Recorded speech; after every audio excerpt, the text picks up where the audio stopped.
This episode is brought to you by State Farm. Listening to this podcast? Smart move. Being financially savvy? Smart move. Another smart move? Having State Farm help you create a competitive price when you choose to bundle home and auto. Bundling, just another way to save with the Personal Price Plan. Like a good neighbor, State Farm is there. Prices are based on rating plans that vary by state. Coverage options are selected by the customer. Availability, amount of discounts and savings, and eligibility vary by state. So what do you want? What do I want? I want to use my degree for good. And in general. I kind of meant like a muffin or a latte. I want a job with a generous work-from-grocery-store policy. You are here a lot. Debbie, please, I'm working. I want a job that will change the world. Ma'am, this is a drive-thru. And some nuggets. With LinkedIn's new AI-powered job search, you can find roles that match your unique skills, so you can dare to discover more. Visit linkedin.com/jobs to learn more. Ellos dijeron que era solo una profecía simbólica, un texto oscuro perdido entre las páginas del Antiguo Testamento. Pero, ¿y si te dijera que Zacarías capítulo 14 no solo es real, sino que ya está en pleno desarrollo ante nuestros ojos? Mientras muchos debaten el futuro, hay señales evidentes en el presente que parecen ecoar con sorprendente precisión las palabras del profeta. El cerco a Jerusalén, el movimiento de las naciones, los temblores geopolíticos e incluso los clamores espirituales. Todo suena como el preludio de algo mucho más grande. Ignorar esta conexión puede ser el mayor error de la generación actual. La pregunta ya no es ¿será?, sino ¿hasta qué punto hemos avanzado dentro de esta profecía? Mientras el mundo debate profecías como si fueran solo figuras del lenguaje antiguas, aquí vamos más allá de las entrelíneas, sin filtros y sin miedo. Si esto es el tipo de contenido que quieres ver cobrando voz, ya suscríbete ahora y camina con nosotros por estas verdades que pocos tienen el valor de enfrentar. La profecía contenida en Zacarías capítulo 14 emerge como uno de los textos más intrigantes de toda la literatura profética hebraica. Allí, el profeta describe un día específico en que el Señor reunirá todas las naciones contra Jerusalén para la batalla, y en un acto sorprendente intervendrá de forma directa, visible y apocalíptica. El tono del texto carga elementos que desafían la categorización simple. Se trata de un mensaje con rasgos históricos, ecos del exilio, del retorno, pero también fuertemente impregnada de un lenguaje escatológico. No es solo una predicción de un evento, sino una revelación que ecoa más allá del tiempo lineal, involucrando el futuro último de la humanidad. El profeta Zacarías, que vivió después del exilio babilónico, entrelaza imágenes del presente del pueblo judío con escenas que aún hoy esperan pleno entendimiento y cumplimiento. Este capítulo final del libro no puede ser interpretado de forma aislada. Es el desenlace de una serie de visiones y mensajes que Zacarías recibió a lo largo de su ministerio, muchas de las cuales apuntan hacia la venida del Mesías, la restauración de Jerusalén y el juicio de las naciones. La singularidad de este capítulo es que funde todos estos temas en un gran clímax profético. La expresión «aquel día» se repite varias veces, puntando una secuencia de eventos extraordinarios que culminan con el Señor reinando sobre toda la tierra. Esta repetición no es accidental. Indica un tiempo específico, aunque no revelado de forma cronológica, en que el plan divino será consumado ante todas las naciones. El texto presenta también un desafío hermenéutico. Diferentes escuelas de interpretación bíblica ven Zacarías capítulo 14 bajo prismas distintos. Para algunos, se trata de una profecía de cumplimiento literal, que se dará en los últimos días antes de la instalación del reino mesiánico. Para otros, hay allí un lenguaje simbólico, representando la lucha espiritual entre las fuerzas del bien y del mal, el triunfo final de Dios sobre el pecado y la glorificación de Jerusalén como figura de la iglesia restaurada. La forma en que cada lector entiende este capítulo está profundamente ligada a su visión escatológica, ya sea futurista, preterista, historicista o idealista. Aún así, hay una unanimidad. El texto apunta hacia un tiempo en que Dios intervendrá directamente en la historia, de modo incontestable. El impacto que esta profecía tiene sobre el lector moderno es inmenso. En un mundo marcado por conflictos geopolíticos, tensiones religiosas e incertidumbres sobre el futuro de Jerusalén, leer que todas las naciones se juntarán contra la ciudad santa parece, para muchos, más que posible. Parece inevitable. El texto no solo anticipa el cerco, sino que también describe la respuesta divina, donde el propio Señor desciende para pelear por su pueblo.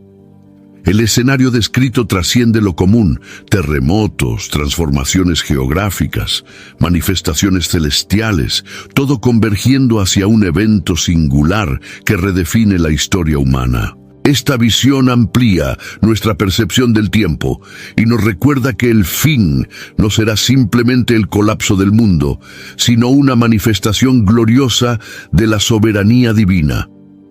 Más que una advertencia sobre tiempos difíciles, Zacarías capítulo 14 se convierte en una invitación a la esperanza firme. El mensaje central del texto es que Dios no abandonará Jerusalén ni a su pueblo, incluso cuando todo parezca perdido. El Señor peleará, transformará y restaurará. El capítulo no termina con destrucción, sino con redención. Jerusalén, que parecía sitiada y humillada, será exaltada y habitada en seguridad. En medio del caos, emerge la promesa de un rey que gobierna con justicia, paz y gloria eterna. Lo que está en juego aquí no es solo el destino de una ciudad, sino la revelación final del reino de Dios sobre toda la tierra. La imagen de Jerusalén siendo cercada por todas las naciones evoca una escena de tensión extrema, de peligro inminente y colapso inevitable. En Zacarías capítulo 14, el profeta habla con claridad sobre este momento, donde la mitad de la ciudad irá al cautiverio y las casas serán saqueadas. La pregunta inevitable es, ¿eso ya ocurrió o aún está por venir? Históricamente, Jerusalén ha sido sitiada numerosas veces. Uno de los episodios más devastadores fue en el año 70 después de Cristo, cuando las legiones romanas, lideradas por Tito, destruyeron el templo y provocaron el exilio de gran parte de la población. Sin embargo, incluso este episodio impactante no cumple literalmente con todos los elementos descritos por Zacarías. Por ejemplo, no hay registro de que el Señor haya intervenido personalmente, con señales cósmicas y transformaciones geográficas, como se narra en la profecía. Lo que hace que la profecía sea aún más intrigante es el alcance universal del conflicto. Zacarías no dice que solo uno o dos reinos vendrán contra Jerusalén, sino que todas las naciones se juntarán contra ella. Esto plantea la posibilidad de un evento futuro, donde la ciudad se convertirá en el epicentro de un enfrentamiento global. En un escenario geopolítico actual, donde Jerusalén es frecuentemente foco de tensiones internacionales y disputas diplomáticas, no es difícil imaginar una escalada que involucre al mundo entero. La ciudad tiene un simbolismo espiritual, político y religioso tan intenso que cualquier conflicto en su territorio reverbera en todas las esferas de la sociedad moderna. Es importante observar que la profecía no es solo sobre destrucción, sino también sobre intervención divina. El Señor permitirá que la ciudad sea herida, pero no destruida completamente. Hay un límite establecido. La mitad de la ciudad es llevada cautiva, pero la otra mitad permanece. Esto revela algo profundo sobre el carácter de Dios. Él es justo, pero también misericordioso. Incluso en el juicio hay preservación. El Señor no abandona totalmente a su pueblo. Esta tensión entre castigo y gracia es una constante en la narrativa profética. Jerusalén es corregida pero no aniquilada, herida pero no olvidada. La imagen de la ciudad siendo invadida pero no totalmente vencida lleva en sí un simbolismo espiritual poderoso. Representa el momento en que el mal parece triunfar, en que el pueblo de Dios parece derrotado, pero en el límite del colapso hay un giro. La acción divina no es inmediata, pero es cierta. El Señor descenderá para pelear. El escenario de caos prepara el palco para la manifestación gloriosa de la salvación. Esto enseña que, incluso cuando todo parece perdido, Dios puede cambiar la historia en instantes. Su poder no está condicionado a la apariencia de los hechos, sino a la fidelidad de sus promesas. Si Zacarías capítulo 14 está describiendo un evento futuro, y hay fuertes razones para considerar esto, entonces estamos ante una de las más serias advertencias proféticas de la Biblia. El cerco a Jerusalén sería solo el presagio de un movimiento más grande, la revelación del Señor en gloria, juicio contra las naciones rebeldes y el establecimiento definitivo de su reino. Para quienes observan los acontecimientos del Oriente Medio con ojos espirituales, este texto no es solo un registro antiguo, es una alerta viva y pulsante, llamándonos a la vigilancia, a la santidad y a la fe inquebrantable. Entre las imágenes más dramáticas presentadas en Zacarías capítulo 14 está la división del Monte de los Olivos. El texto afirma que, cuando el Señor ponga los pies sobre el monte, se partirá por la mitad, formando un gran valle entre las dos mitades. Esto no es solo un detalle geográfico. Se trata de una escena cargada de simbolismo, poder y misterio. El Monte de los Olivos, ubicado al este de Jerusalén, es un lugar profundamente significativo en la Biblia. Fue allí donde Jesús lloró por la ciudad. Allí dio sus últimas enseñanzas y de allí ascendió al cielo. El hecho de que el Señor descienda sobre este monte específico lleva un peso teológico inmenso, conectando el Antiguo y el Nuevo Testamento en un punto de convergencia profética. Pero esta división del monte debe entenderse literalmente o espiritualmente. Algunos estudiosos apuntan que el lenguaje es simbólico, representando la apertura de un camino de escape, una ruptura con el pasado, o incluso una división entre lo viejo y lo nuevo. Otros, sin embargo, sostienen que el texto es claro en su descripción física y que no hay razón para espiritualizar una acción tan específica. Además, hay registros geológicos que indican que la región del Monte de los Olivos posee fallas tectónicas, lo que podría permitir un evento como el descrito por Zacarías. Esto no elimina el carácter sobrenatural de la profecía, pero sugiere que Dios puede usar los elementos de la creación para realizar sus propósitos. El valle que se forma con la división del monte se convierte en un camino de escape para el pueblo que está en Jerusalén. Esta imagen ecoa otros momentos bíblicos, como el Éxodo, cuando Dios abrió el mar para que Israel escapara de Egipto. Aquí, sin embargo, no es el mar lo que se abre, sino la propia tierra. La dirección también es significativa de este a oeste, como si fuera un pasaje del amanecer al atardecer, del dolor a la redención, de la batalla a la salvación. El pueblo huirá, no como derrotado, sino como protegido. La huida no es señal de debilidad, sino de liberación ordenada por Dios. Él mismo crea el camino por donde su pueblo pasará. Este evento marca también un punto de inflexión en la narrativa escatológica.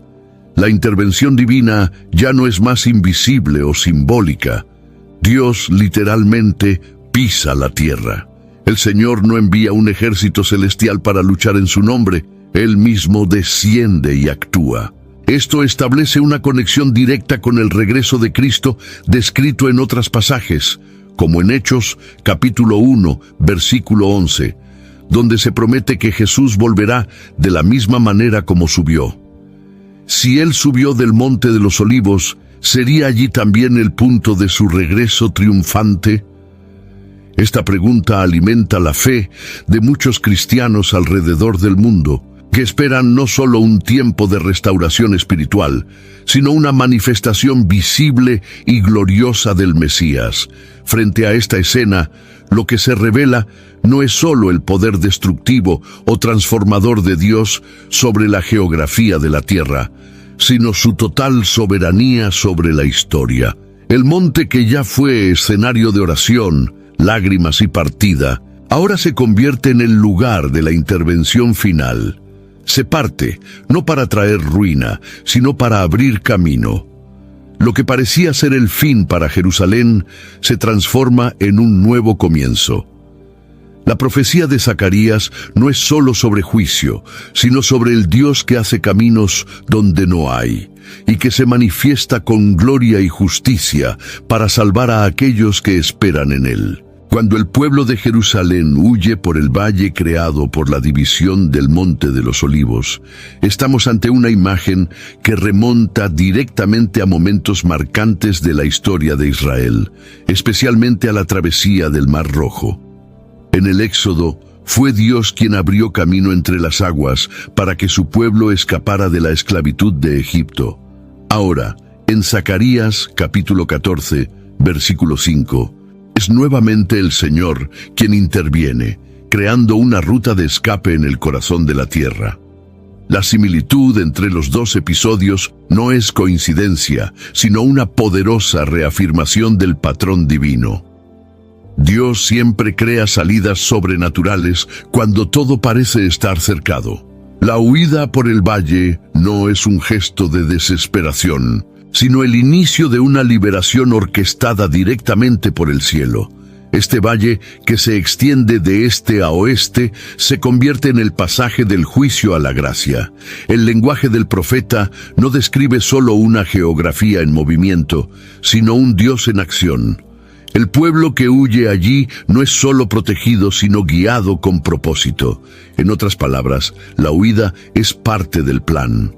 El Señor, al dividir el monte, no solo exhibe su poder, sino que ofrece dirección. Eso enseña algo precioso. No toda ruta de escape significa debilidad. A veces es en la retirada ordenada por Dios donde se revela el mayor de las liberaciones. Cuando los enemigos rodean, el valle se abre. Cuando no hay solución aparente, la tierra obedece al mandato divino y se parte por la mitad, abriendo el camino de la salvación. Es interesante observar que el texto menciona un evento pasado como paralelo. La huida ocurrida en los días del terremoto, en los tiempos del rey Usías.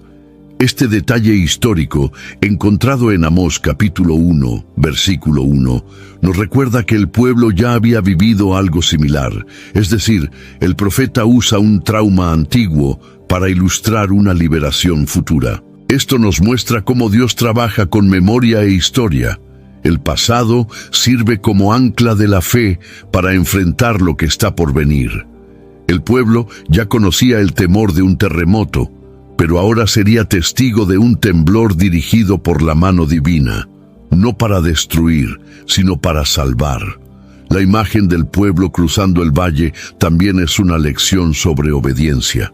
En lugar de resistir o esconderse, los habitantes de Jerusalén siguen el camino abierto por Dios, incluso si implica dejar atrás casas, recuerdos y seguridad aparente.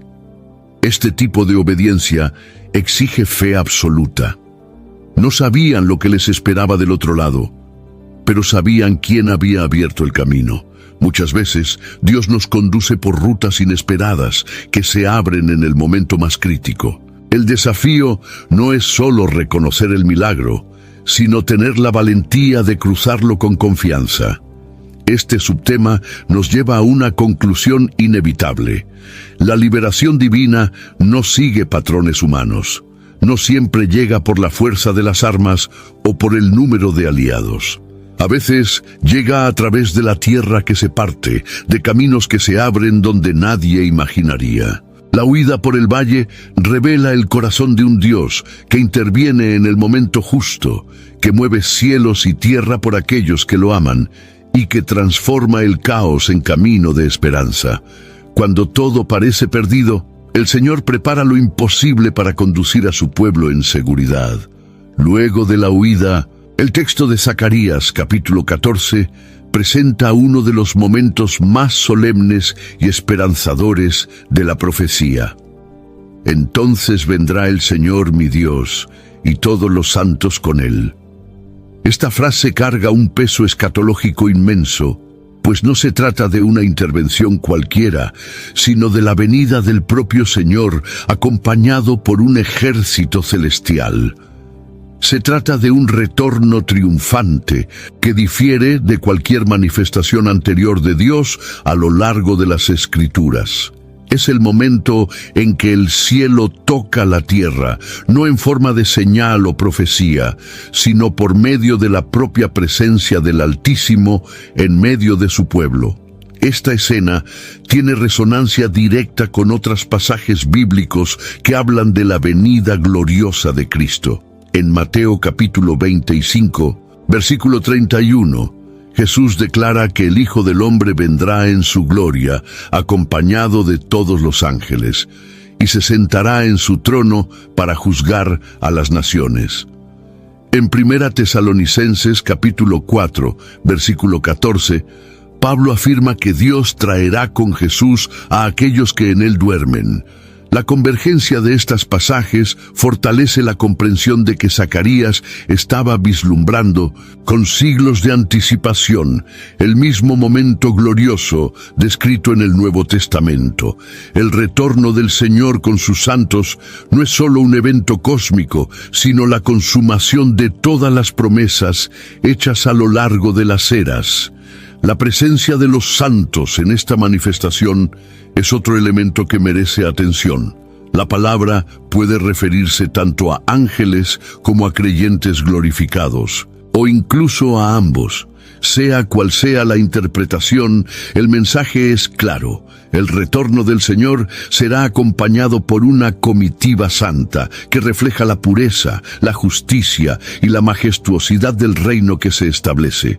Este grupo no solo acompaña, sino que comparte la gloria del Señor, lo que nos recuerda que aquellos que son fieles también serán participantes de su victoria. La venida con los santos apunta a un tiempo en que la separación entre cielo y tierra será deshecha, y el pueblo de Dios vivirá en la plenitud de la comunión con el Creador. Este evento no ocurre en silencio ni en las sombras. Es una manifestación pública, visible, innegable. El mundo que se burló, que resistió y que persiguió, ahora atestigua la llegada del Rey. Este momento representa también el juicio sobre los enemigos de Jerusalén, pero es, sobre todo, la revelación del verdadero gobernante de la historia. El hecho de que Dios venga personalmente a la tierra es una declaración poderosa. Él no delega esta batalla final, Él mismo desciende. Esto revela su compromiso directo con la redención, su involucramiento personal con los destinos de la humanidad y su amor inquebrantable por Jerusalén.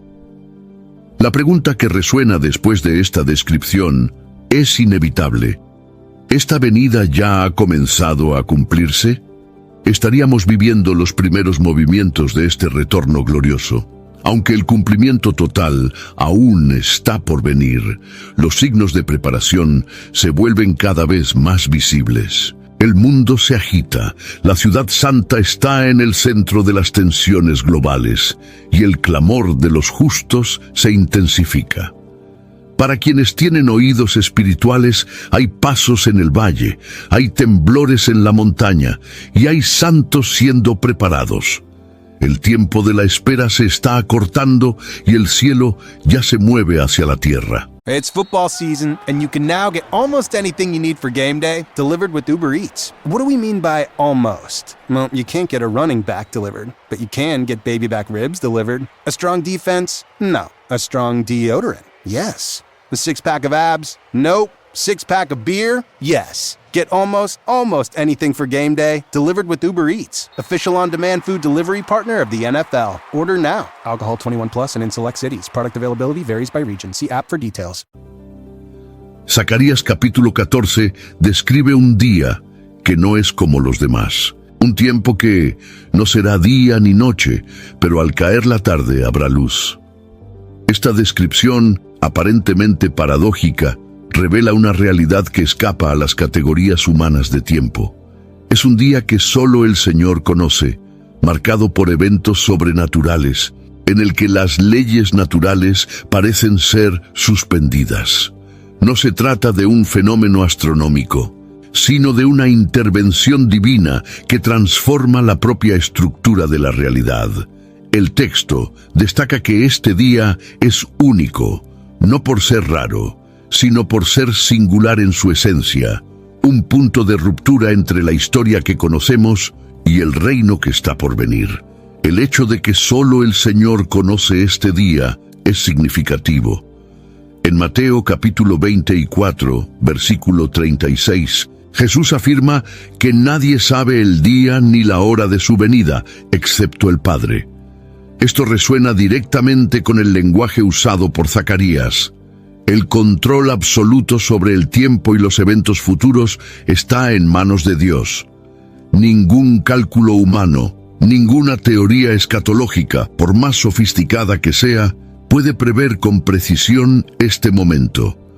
Esto nos llama a la vigilancia constante, a la prontitud espiritual y a la humildad ante el misterio divino.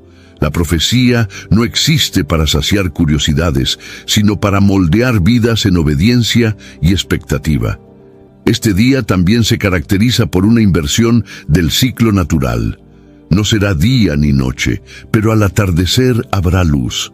Esta imagen sugiere que incluso en los momentos finales, cuando todo parezca oscurecerse, la luz divina surgirá. No será la luz del sol ni de la luna, sino una luz que emana del propio Dios.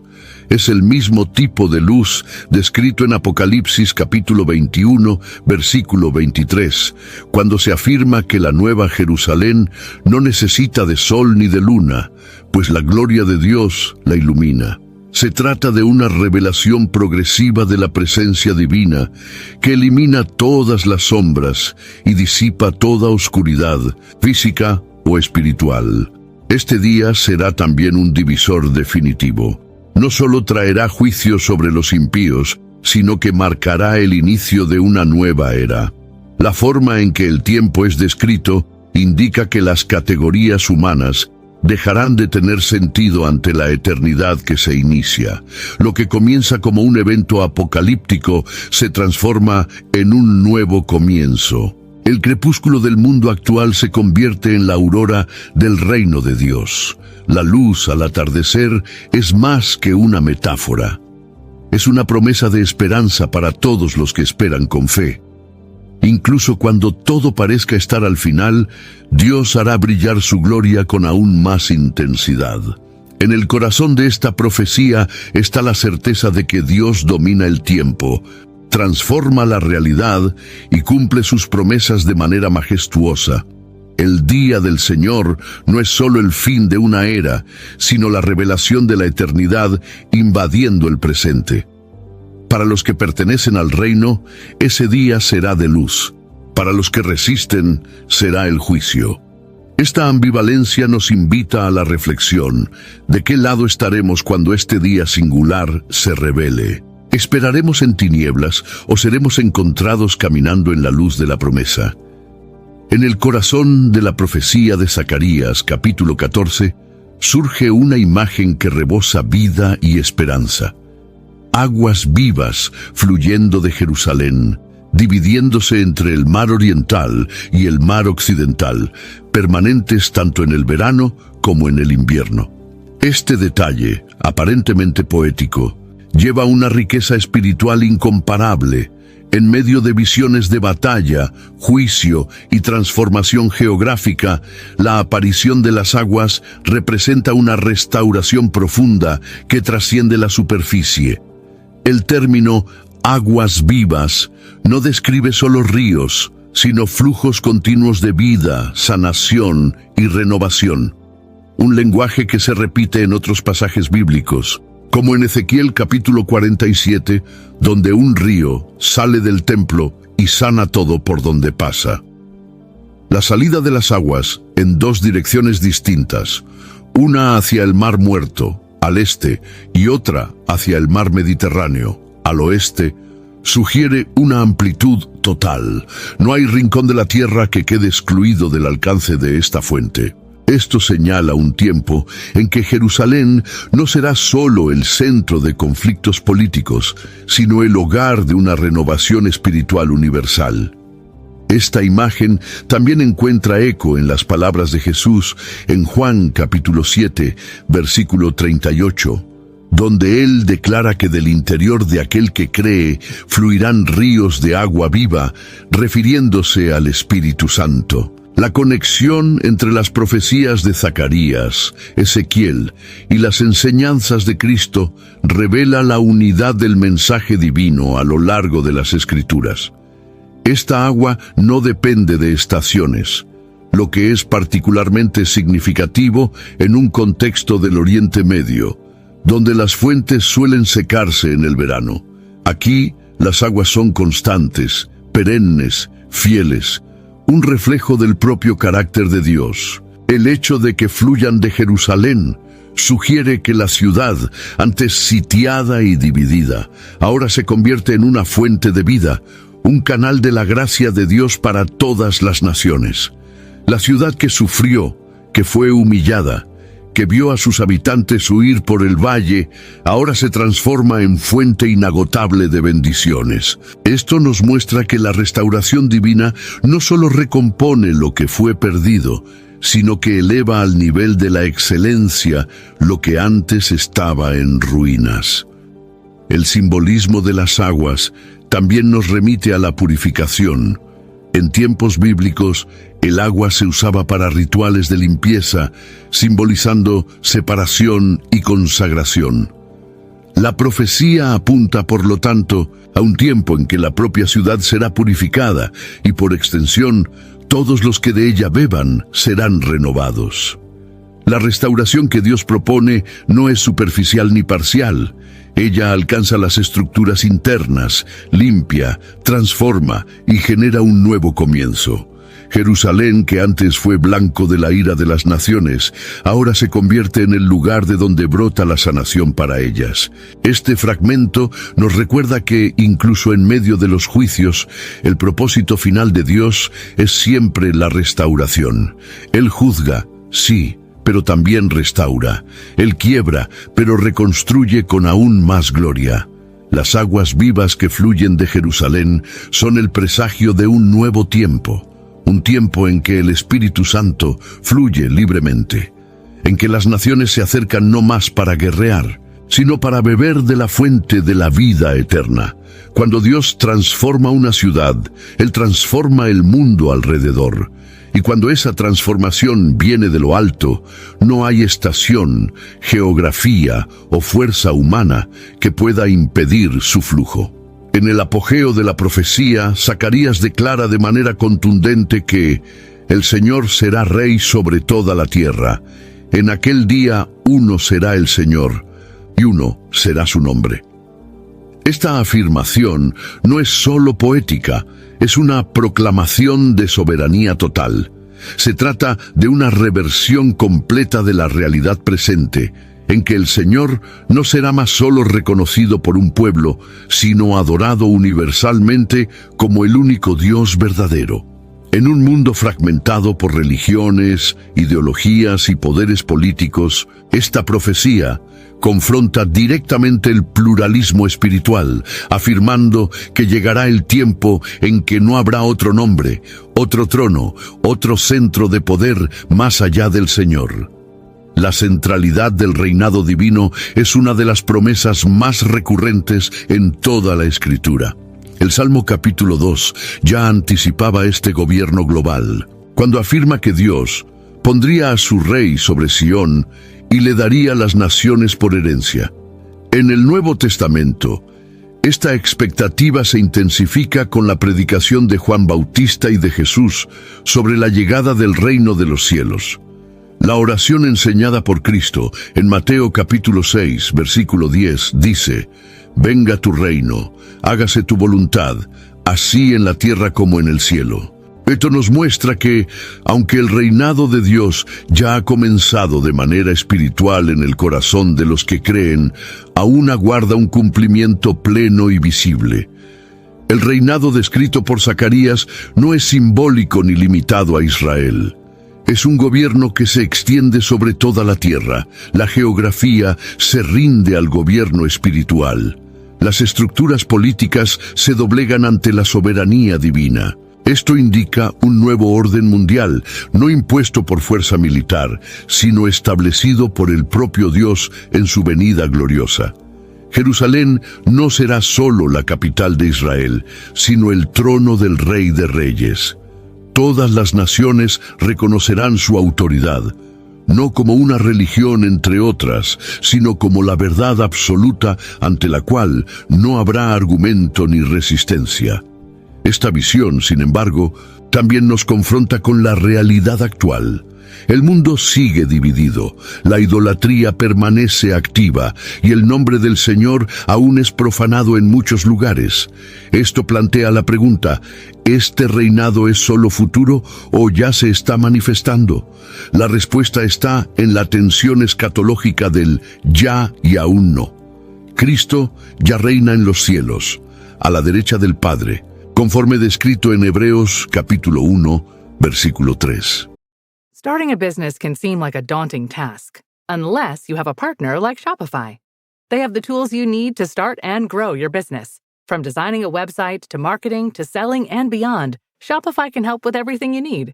There's a reason millions of companies like Mattel, Heinz, and Allbirds continue to trust and use them. With Shopify on your side, turn your big business idea into... Sign up for your $1 per month trial at shopify.com/special offer. Su dominio ya se establece en la vida de los que se someten al Evangelio. Sin embargo, el reinado pleno, visible e incuestionable descrito por Zacarías, aún está por manifestarse. El tiempo presente es el preludio de la coronación pública de un rey que ya ha vencido, pero que aún no ha sido reconocido por todos. Esta promesa de un único Señor reinando sobre toda la tierra no es solo teológica, es profundamente práctica. Nos llama a una decisión diaria. ¿A quién daremos el trono de nuestro corazón? Si el reinado universal es inevitable, la única pregunta que queda es si participaremos de él como súbditos voluntarios o como opositores rendidos. El Señor será rey. Esa es la certeza. La elección que nos queda es cuándo y cómo nos rendiremos a su gobierno. Entre las imágenes que más sorprenden en el texto de Zacarías capítulo 14 está la transformación radical de la geografía. El profeta declara que toda la tierra alrededor de Jerusalén se convertirá en como Arabá, es decir, una vasta llanura, mientras que la ciudad será exaltada y habitada en seguridad. Este cambio geográfico no es un detalle decorativo, revela una realidad espiritual y escatológica profunda. Cuando Dios interviene en la historia, incluso la tierra responde a su mandato. El escenario del juicio no es solo espiritual, sino cósmico. La propia creación se reorganiza ante la gloria del Rey que viene. La nivelación de la tierra alrededor de Jerusalén tiene múltiples significados. En términos simbólicos, representa la nivelación de todo aquello que se opone al gobierno divino. Las montañas, frecuentemente asociadas con el orgullo, la resistencia y la fortaleza de los hombres, son aplanadas. Esto ecoa directamente Isaías, capítulo 40, versículo 4, donde se lee que todo valle será exaltado y toda montaña y collado serán abatidos. Lo que vemos es la preparación del escenario para el reinado absoluto de Dios. Nada elevado permanecerá delante del Rey. Toda soberbia será humillada, toda arrogancia deshecha. El terreno será nivelado para que la justicia reina sin obstáculos. Al mismo tiempo, esta llanura también indica accesibilidad. Un terreno plano permite que todos se acercan sin barreras. Jerusalén, ahora elevada, se vuelve visible y accesible. La ciudad, antes sitiada y dividida, se levanta como el centro del gobierno divino, rodeada por una tierra preparada para recibir a los pueblos. Esto sugiere que, bajo el reinado del Señor, no habrá más exclusión, impedimentos o separaciones geográficas o espirituales. Lo que antes era terreno desigual, ahora es camino abierto. Lo que era difícil de alcanzar, ahora se vuelve próximo. Esta transformación de la tierra es un reflejo de la inclusión que el reino de Dios promueve. También no podemos ignorar el carácter literal de la profecía. Muchos estudiosos creen que Zacarías describe eventos reales y físicos que ocurrirán en el futuro. Esto implica que Dios podrá alterar efectivamente la geografía para cumplir sus propósitos finales. La tierra, sujeta a la corrupción desde la caída, será restaurada para servir a su verdadero propósito: reflejar la gloria de Dios. En este sentido, el aplanamiento de las montañas y la exaltación de Jerusalén representan no solo un juicio, sino una recreación. La tierra vuelve a su estado original de orden, bajo el dominio del Creador. Este cambio físico es, en verdad, una expresión de lo que Dios está haciendo espiritualmente con su pueblo, removiendo los obstáculos, enderezando los caminos, restaurando lo que fue quebrantado. Cada transformación en el terreno apunta a una obra más profunda que ocurre en el corazón de los que pertenecen al reino. Cuando Dios decide reinar, nada permanece como está, ni la tierra ni los hombres. Todo se ajusta a su voluntad. La ciudad que parecía a punto de caer ahora es establecida para siempre. El suelo que sostenía el caos ahora es moldeado para la paz. El juicio trae reestructuración, y el nuevo comienzo nace de un suelo restaurado para la gloria de Dios. Después de escenas intensas de asedio, guerra y transformación geográfica, la profecía de Zacarías, capítulo 14, revela una promesa sorprendente. Jerusalén será habitada con seguridad, y jamás habrá maldición sobre ella. Esta declaración, en medio de una narrativa marcada por destrucción y juicio, funciona como un contrapunto de esperanza. Pero, ¿será esta seguridad algo que ya se puede vislumbrar? ¿O se trata de una realidad futura aún por cumplirse?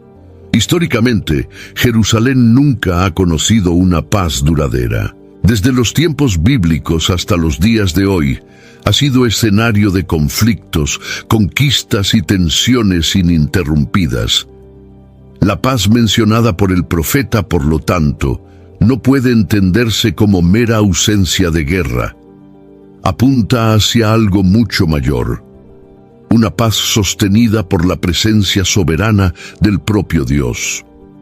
La palabra usada para habitada en seguridad remite a la estabilidad, a la ausencia de miedo y a la certeza de protección.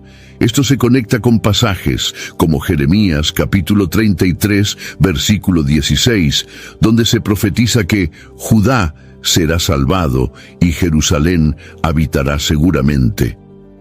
El trasfondo escatológico es evidente.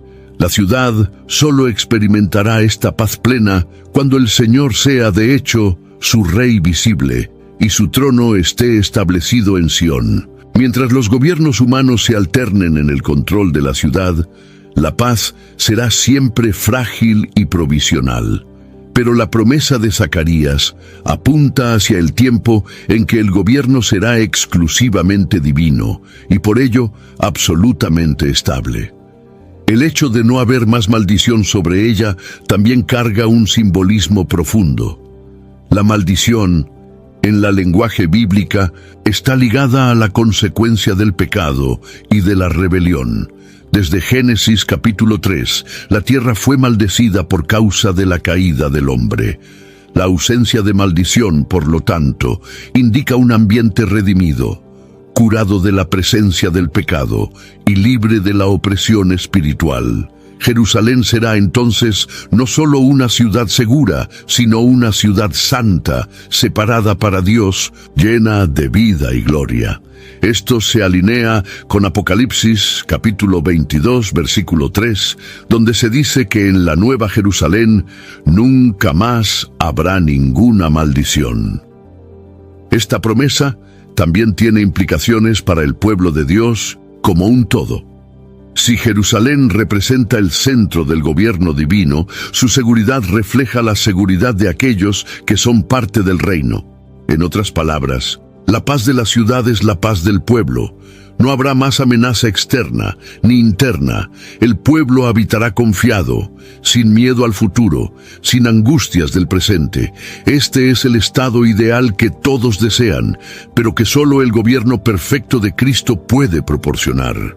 Esta paz no será resultado de tratados diplomáticos o alianzas militares, sino fruto de la presencia real del Príncipe de la Paz, como profetizado en Isaías, capítulo 9, versículo 6.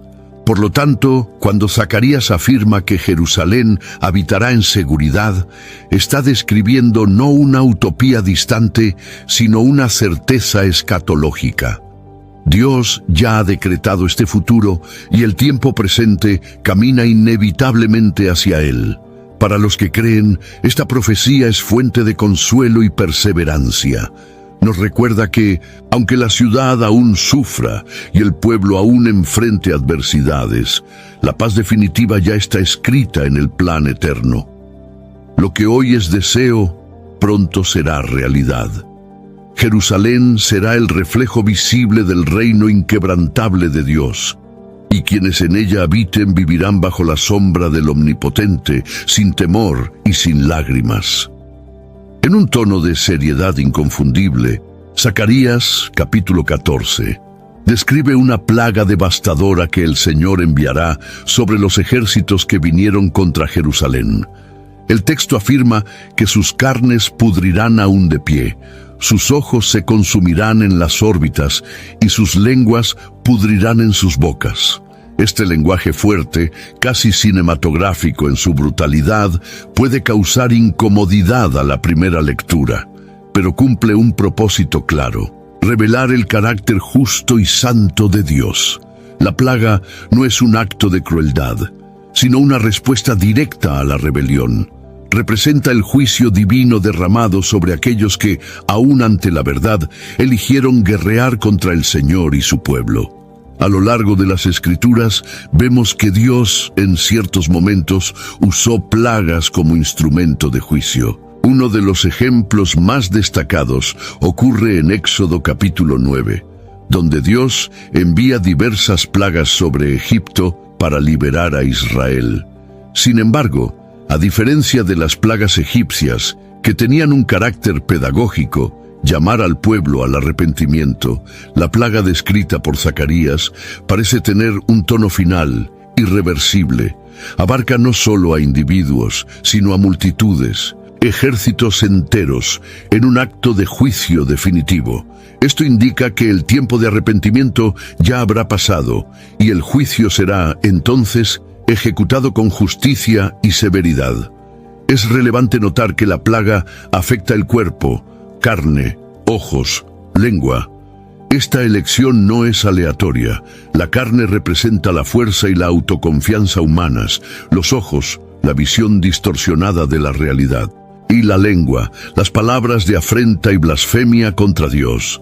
Todo aquello que se usó contra el Señor será ahora juzgado por Él.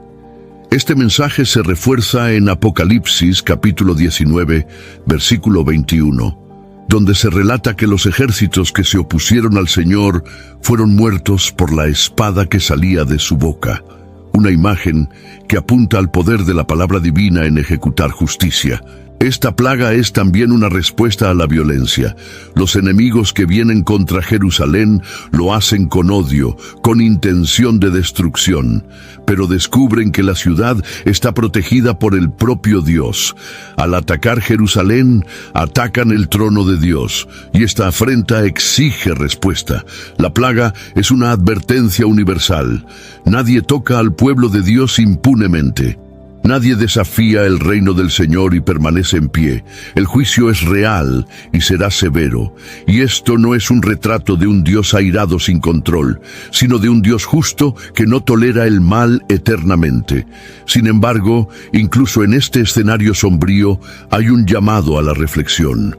Si Dios trata con tal severidad a los enemigos de su voluntad, ¿cómo debemos nosotros vivir? La plaga nos recuerda que el juicio comienza por la casa de Dios, como afirma 1 Pedro, capítulo 4, versículo 17. Si somos parte del reino, debemos vivir en santidad, en reverencia y en fidelidad. El Dios que juzga a los impíos es el mismo que corrige a sus hijos. La descripción de la plaga es una alerta para todos. No jueguen con la santidad de Dios. No desprecien su paciencia. El tiempo de arrepentimiento aún está disponible, pero no durará para siempre. En el auge de la batalla descrita por Zacarías, cuando los ejércitos enemigos se vuelven contra Jerusalén, algo inusitado sucede. El Señor envía un gran pánico y los hombres se vuelven unos contra otros, matándose mutuamente. Es una escena que refleja otras intervenciones divinas en la historia bíblica, como en Jueces, capítulo 7, versículo 22, cuando durante la batalla de Gedeón contra los madianitas, el Señor causó tal confusión entre los enemigos que se destruyeron entre sí. Esta táctica, que escapa a la lógica humana de guerra, revela una faceta destacada de la acción divina. El Señor no necesita de armamentos humanos para vencer. Él reina también sobre la mente, sobre el corazón y sobre las emociones de los hombres. El pánico enviado por Dios es más que miedo, es desorientación total, colapso del discernimiento, quiebre de la unidad entre los enemigos. Es como si de repente los lazos entre los soldados enemigos fueran deshechos y cada uno pasara a ver en el otro una amenaza mayor que el objetivo común. Esto muestra que la verdadera fuerza de un ejército no está solo en sus armas, sino en su cohesión. Y cuando Dios disuelve esta cohesión, incluso los ejércitos más poderosos se autodestruyen. Esta estrategia divina también revela que Él es Señor de la guerra y de la paz, y que cuando decide intervenir, hasta los que vinieron confiando en su fuerza se convierten en presas del propio caos que llevan. El pánico no afecta solo a los soldados, es un juicio psicológico, emocional y espiritual. Es como si el propio corazón de los hombres se volviera contra ellos. En Deuteronomio capítulo 28, versículo 20, Dios advierte que enviaría confusión y reprensión sobre los que rechazaran su palabra hasta que fueran destruidos. Lo que vemos en Zacarías es el cumplimiento extremo de esta advertencia. Los ejércitos que marcharon con arrogancia ahora tropiezan en sus propios pasos. El orgullo se convierte en trampa. La fuerza se transforma en debilidad. Aquello que parecía invencible es reducido a polvo, sin que una espada siquiera sea levantada por Jerusalén. Esta escena también nos enseña que el Señor sabe cómo exponer los verdaderos fundamentos del mal. Muchas veces, alianzas políticas y militares parecen inquebrantables, pero son mantenidas por intereses egoístas y temporales. Cuando el pánico entra, las máscaras caen y la verdadera naturaleza de esas alianzas es revelada. El caos no es solo un juicio, sino una revelación. Muestra quiénes son realmente aquellos que se levantaron contra Dios. El colapso interno es más letal que cualquier arma externa y revela que ningún imperio, por más estructurado que sea, puede permanecer cuando Dios decide que su tiempo ha terminado. Por último, este episodio de confusión y pánico es una lección sobre el destino de quienes se levantan contra el Señor. Mientras el pueblo de Dios es protegido, guiado y fortalecido, los enemigos se autodestruyen. La justicia de Dios no necesita siempre de actos espectaculares para cumplirse. A veces opera en el silencio del colapso interno. El caos entre los enemigos revela el orden entre los justos. El pánico de ellos es el preámbulo de la victoria del pueblo fiel. Y esto nos recuerda que, en tiempos de batalla espiritual, no es la fuerza bruta la que garantiza la victoria, sino la presencia del Señor que confunde a los enemigos y fortalece a quienes en Él confían. Tras el juicio y el colapso de los ejércitos que se levantaron contra Jerusalén, el texto de Zacarías, capítulo 14, presenta un contraste sorprendente. Habrá sobrevivientes entre las naciones. Estos remanentes no serán destruidos, sino convocados a una nueva postura ante el Señor. Irán todos los años a adorar al Rey, el Señor de los ejércitos, y a celebrar la fiesta de los tabernáculos.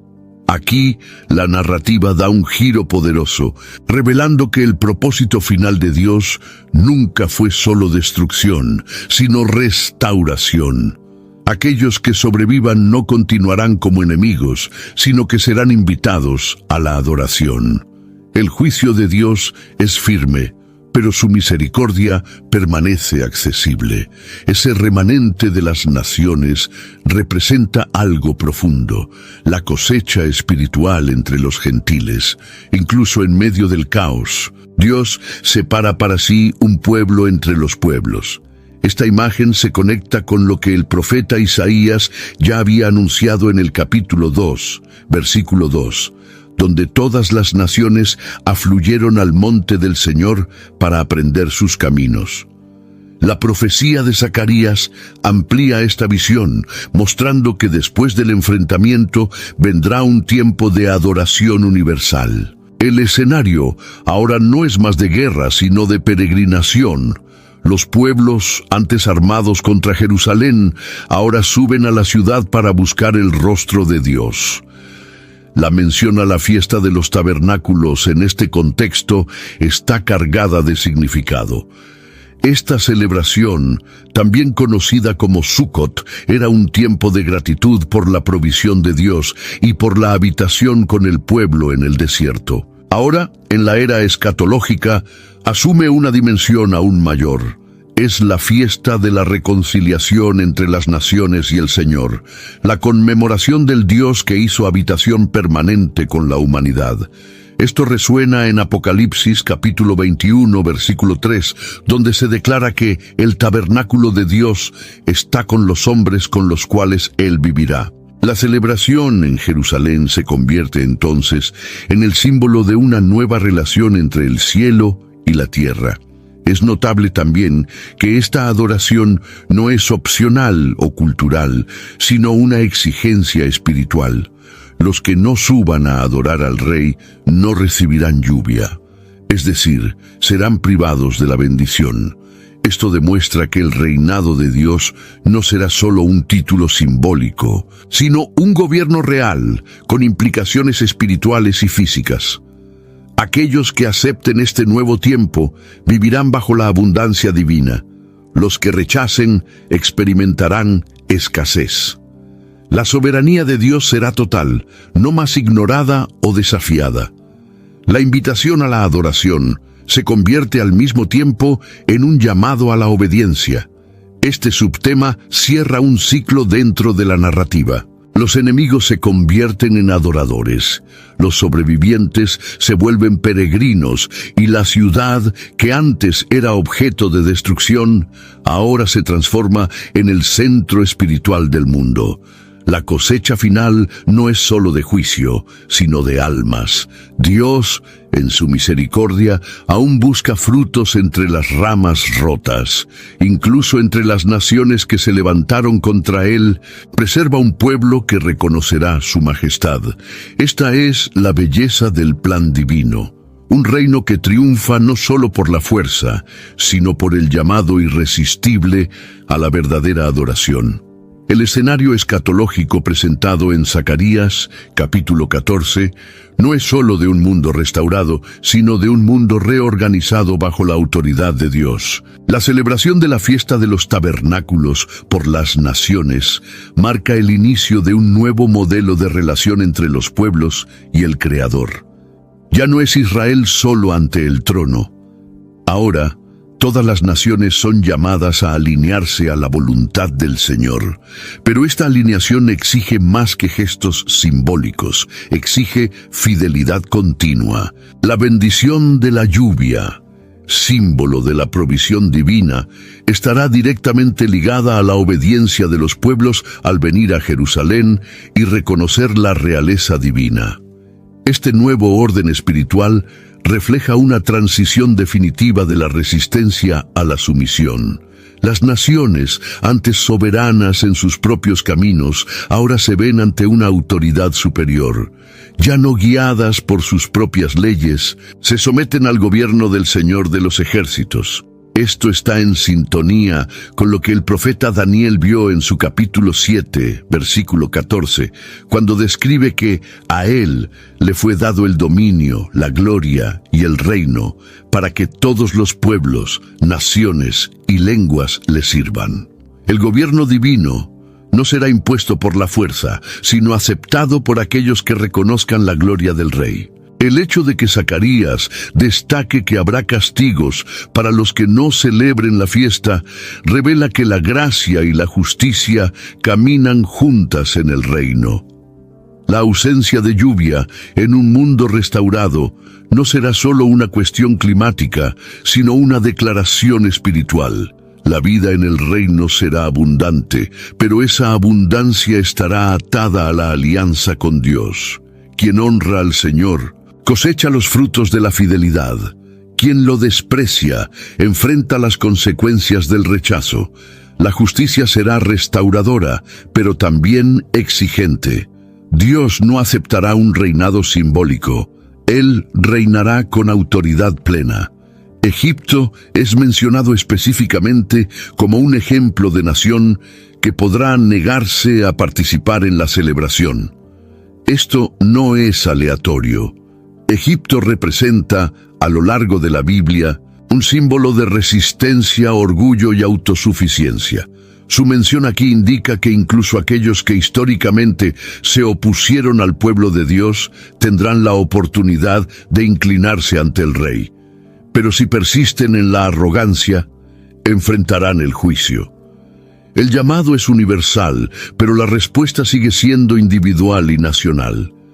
Las bendiciones del reino estarán accesibles para todos, pero exigirán sumisión al gobierno del Santo. Esta escena nos enseña que el reino de Dios, aunque lleno de gloria, también será un reino de responsabilidad. No será una era de permisividad espiritual, sino de reverencia. Celebrar la fiesta de los tabernáculos será más que cumplir un ritual. Será reconocer la presencia de Dios en medio de su pueblo. Las naciones serán llamadas a esta celebración como un recordatorio de que Dios habitó, habita y habitará con los hombres. La fidelidad exigida no será solo una regla, sino una respuesta natural a la grandeza de aquel que reina con justicia y misericordia. A medida que el capítulo 14 de Zacarías llega a su desenlace, un detalle poderoso es revelado. Hasta en las campanas de los caballos estará inscrita la frase «Santidad al Señor». Esta expresión, que antes era exclusiva del turbante del sumo sacerdote, como se describe en Éxodo capítulo 28, versículo 36, ahora se extiende por toda la ciudad. No solo los objetos del templo, sino también los utensilios domésticos, los timbales de los animales. y hasta las ollas de las casas comunes serán consagradas al Señor. Esto representa una revolución completa en el concepto de santidad. Lo sagrado ya no estará restringido al templo, sino que se expandirá a todos los aspectos de la vida cotidiana. Esta visión apunta a una sociedad completamente transformada. La separación entre lo secular y lo espiritual será disuelta. Todo será santo. Cada gesto, cada herramienta, cada palabra estará impregnada por la presencia de Dios. Esta idea de santidad abarcadora se refuerza en Romanos capítulo 12, versículo 1, cuando el apóstol Pablo exhorta a los creyentes a presentar sus cuerpos como sacrificio vivo, santo y agradable a Dios, como culto racional.